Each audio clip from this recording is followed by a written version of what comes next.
1066, l'année où tout bascule, 3 prétendants, un trône et une bataille décisive. Au programme d'aujourd'hui, invasion, une stratégie qui change le cours de l'histoire et comment une flèche, tirée en plein cœur du combat, va sceller le destin d'une nation.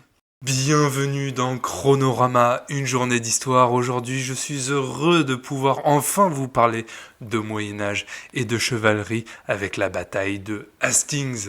Cette bataille fondatrice pour l'Angleterre a eu lieu il y a 958 ans, le 14 octobre 1066.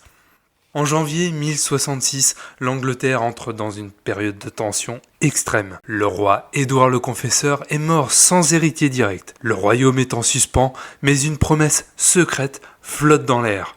Avant de rendre son dernier souffle, Édouard aurait désigné Guillaume de Normandie comme son successeur.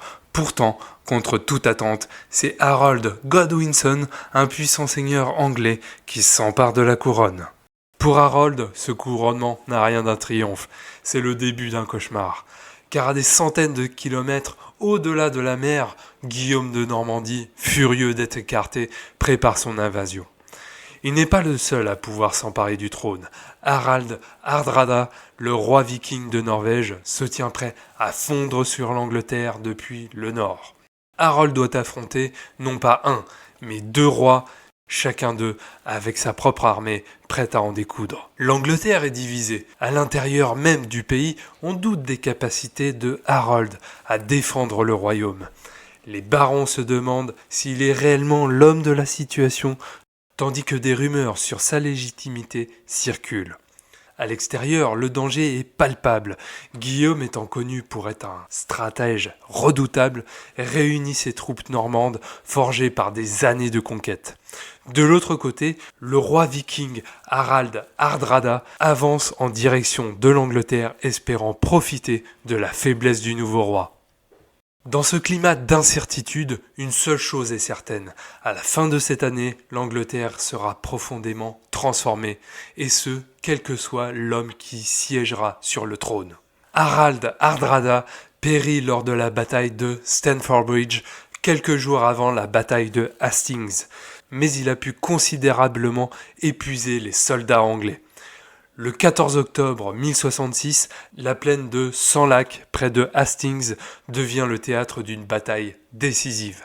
Maintenant, il doit affronter une armée normande bien organisée, dirigée par un Guillaume le Conquérant, prêt à tout pour décrocher le pouvoir. Sur le champ de bataille, l'armée anglaise se forme en un solide mur de boucliers, bien décidé à résister aux premières vagues normandes.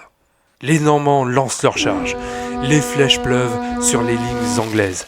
Mais Harold et ses hommes tiennent bon. La bataille est d'une violence inouïe. Les épées frappent, les corps tombent, mais l'issue reste incertaine. Harold sait que chaque seconde compte. Il joue sa dernière carte, celle de la résistance. Guillaume, de son côté, comprend qu'il ne pourra vaincre par la force brute. Il orchestre alors un stratagème audacieux. Il ordonne à ses troupes de simuler une retraite. C'est là que tout bascule. Les Anglais, pensant que les Normands fuient, rompent leur formation pour traquer les Normands dans leur retraite. Erreur fatale. Profitant de la désorganisation des Anglais, les chevaliers normands se retournent et attaquent avec une fureur dévastatrice. Le champ de bataille se transforme en un véritable carnage. Au cœur du combat, Harold est frappé par une flèche droit dans l'œil. Sa mort brutale plonge l'armée anglaise dans le chaos total. Sans chef pour les guider, les soldats anglais sont balayés par les forces de Guillaume, galvanisés par la mort de leur adversaire. À la fin de cette journée sanglante, Harold est mort et son armée est en déroute. Guillaume de Normandie sort victorieux, mais ce triomphe militaire ouvre le début d'une nouvelle ère pour l'Angleterre. Le 25 décembre 1066, Guillaume est couronné roi d'Angleterre dans l'abbaye de Westminster. Mais son règne ne se limite pas à une victoire militaire, c'est une transformation culturelle profonde qui commence. Guillaume introduit la langue française à la cour, réécrit les lois et construit de nombreux châteaux, dont la célèbre Tour de Londres, pour asseoir son pouvoir. La conquête normande n'est pas seulement une prise de pouvoir, c'est le début d'un nouvel âge pour l'Angleterre. l'aristocratie change, les traditions évoluent et l'architecture s'imprègne du style normand.